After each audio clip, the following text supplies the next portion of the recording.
नमस्कार विद्यार्थी मित्रांनो, शाळा बंद व शिक्षण सुरू या ऑनलाईन शिक्षण प्रणालीमध्ये आपले सर्वांचे स्वागत आहे. मी श्री गोखले एज्युकेशन सोसायटीचे श्री जयरामबाई हायस्कूल नाशिक रोड येथे RS उपशिक्षक म्हणून कार्यरत आहे. आज आपण मराठी भाषेतील व्याकरणातला एक प्रकार तो म्हणजे शब्दसिद्धी हा भाग अभ्यासणार आहोत. तर आपल्या भाषेतील मूळ शब्द कोणते शब्द आपण अन्य भाषातून जसेच्या तसे घेतले किंवा कोणते शब्द थोड्याफार फरकाने बदलून घेतले, म्हणजेच शब्द कसा बनतो अर्थात सिद्ध होतो, याला शब्द सिद्ध होतो, यालाच आपण शब्दसिद्धी असे म्हणतो.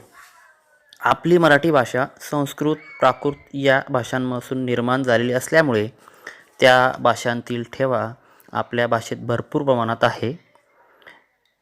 आपण शब्दसिद्धीमध्ये 3 प्रकार जे आहेत, उपसर्ग गटित शब्द, प्रत्यय गटित शब्द आणि अभ्यस्त शब्द, या 3 प्रकारांविषयी थोडक्यात माहिती अभ्यासणार आहोत. तर पहिला जो प्रकार आहे उपसर्ग गटित शब्द, तर मूळ शब्दाच्या किंवा धातूच्या मागे एक किंवा अधिक अक्षरे लावून काही साधित शब्द बनतात आणि त्या अक्षरांना उपसर्ग असे म्हणतो. तर ही अक्षरे अवयवरूप असतात व ती कधीकधी मूळ शब्दांचा अर्थ बदलतात. शब्दांच्या पूर्वी उपसर्ग लावून जे शब्द तयार होतात त्यांनाच आपण उपसर्ग गटित शब्द असे म्हणतो. शब्दांच्या पूर्वी उपसर्ग लावून जे शब्द तयार होतात त्यांना उपसर्ग गटित शब्द असे म्हणतो.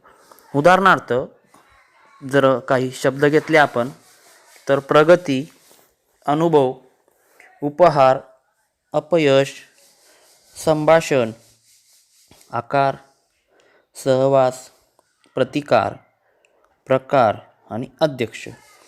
तर उदाहरणादाखल आपण जे शब्द घेतले आहेत, तर या शब्दांमध्ये पहिला जो शब्द आहे प्रगती, तर त्याच्यात प्र, दुसरा अनुभव, त्याच्यात अनु, अशा प्रकारे जे उदाहरण दाखल आपण शब्द घेतले आहेत, तर त्याच्यामध्ये त्या शब्दाच्या पूर्वी जो शब्द आपण लावतो त्या शब्दालाच आपण उपसर्ग शब्द असे म्हणतो. तर त्याच्यामध्ये जे आलेले आहेत ते उपसर्ग शब्द आहेत. त्यानंतर इतर जे आहेत, अजून उदाहरण म्हणून अन्य उपसर्ग आपण जर घेऊ शकतो, तर त्याच्यामध्ये अति, अभि, अव, उप अशा प्रकारे अनेक. तर सांगायचं झालं की मूळ शब्दाच्या किंवा धातूच्या मागे एक किंवा अधिक अक्षरे लावून काही साधित शब्द बनतात आणि त्या अक्षरांना आपण उपसर्ग असे म्हणतो. म्हणून शब्दांच्या पूर्वी उपसर्ग लावून जे शब्द तयार होतात त्यांनाच आपण उपसर्ग गटित शब्द असे म्हणतो. दुसरा प्रकार प्रत्यय गटित शब्द. मूळ धातूच्या किंवा शब्दाच्या पुढे एक किंवा अधिक अक्षरे लावून प्रत्यय तयार होतात.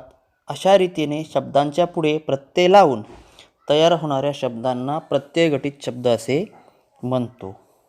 शब्दांच्या पुढे प्रत्यय लावून तयार होणाऱ्या शब्दांना प्रत्यय गटित शब्द असे म्हणतो. उदाहरणार्थ जननी, जनता, ओढा, झोपाळू, कर्तव्य, लेखक, रेखीव, चिडखोर, शिकाऊ, वंदनीय.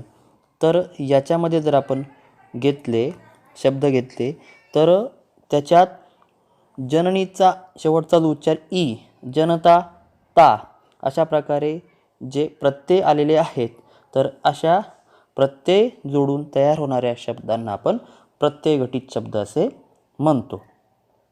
त्याच्या प्रकारे अनेक आपण अजून शब्द घेऊ शकतो अन्य प्रत्ययाचे, तर ते खालीलप्रमाणे आहेत. त्यानंतर पुढचा जो प्रकार आहे तो म्हणजे अभ्यस्त शब्द. तर एखाद्या शब्दात एका शब्दाची अथवा काही अक्षरांची पुनरावृत्ती झाली असते, अशा शब्दांना अभ्यस्त शब्द असे म्हणतो. आणि अभ्यस्त शब्दाचा अर्थ दुप्पट करणे असा सुद्धा होतो. तर त्याच्यामध्ये उदाहरण घेतलं तर शेजारी पाजारी, आडवा तिडवा, मधून मधून, रिमझिम अशा प्रकारे आपण ते शब्द घेऊ शकतो. पुढे अभ्यस्त शब्दांचे 3 प्रकार पडतात. त्याच्यातला पहिला शब्द आहे किंवा पहिला प्रकार आहे पूर्णाभ्यस्त शब्द, अंशाभ्यस्त शब्द आणि अनुकरणवाचक शब्द. तर त्याच्यातला जो पहिला प्रकार आहे पूर्णाभ्यस्त शब्द. तर पूर्णाभ्यस्त शब्द म्हणजेच काय की एक पूर्ण शब्द जेव्हा पुन्हा पुन्हा येऊन जोडशब्द तयार होतो त्याला पूर्णाभ्यस्त शब्द असे म्हणतो. लक्षात घ्या, एक पूर्ण शब्द जेव्हा पुन्हा पुन्हा येऊन जोडशब्द तयार होतो त्याला पूर्णाभ्यस्त शब्द असे म्हणतात. उदाहरणार्थ समोरासमोर, पुन्हा पुन्हा, वळ वळ. म्हणजेच अशा प्रकारे शब्द जर आले तर त्यांना आपण पूर्णाभ्यस्त शब्द असे म्हणावे. त्याच्यानंतर दुसरा प्रकार आहे अंशाभ्यस्त शब्द. जेव्हा पूर्ण शब्द हा जोड शब्दात जशाच्या तसा न येता एखादे अक्षर बदलून येतो तेव्हा त्याला आपण अंशाभ्यस्त शब्द असे म्हणतो. उदाहरणार्थ लाडीगोडी.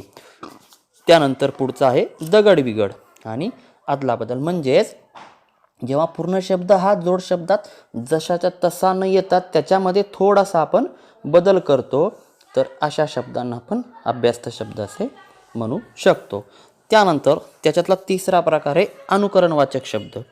तर अनुकरणवाचक शब्द म्हणजे काय की ज्या शब्दामध्ये एखाद्या ध्वनिवाचक शब्दाची पुनरावृत्ती झालेली असते अशा शब्दांना आपण अनुकरणवाचक शब्द असे म्हणतो. तर ध्वनिवाचक शब्द म्हणजेच काय गडगडाट, गुणगुण, किरकिर.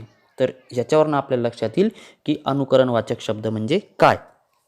तर आज आपण मराठी भाषेतील व्याकरणातील शब्दसिद्धी भाग अभ्यासत असताना तर शब्दांचे जे प्रकार आहेत उपसर्ग गटित शब्द, प्रत्यय गटित शब्द आणि अभ्यस्त शब्द. आणि अभ्यस्त शब्दांचे 3 प्रकार पूर्णाभ्यस्त शब्द, अंशाभ्यस्त शब्द आणि अनुकरणवाचक शब्द. अशा प्रकारे व्याकरणातील या घटकांचा अभ्यास केला. धन्यवाद.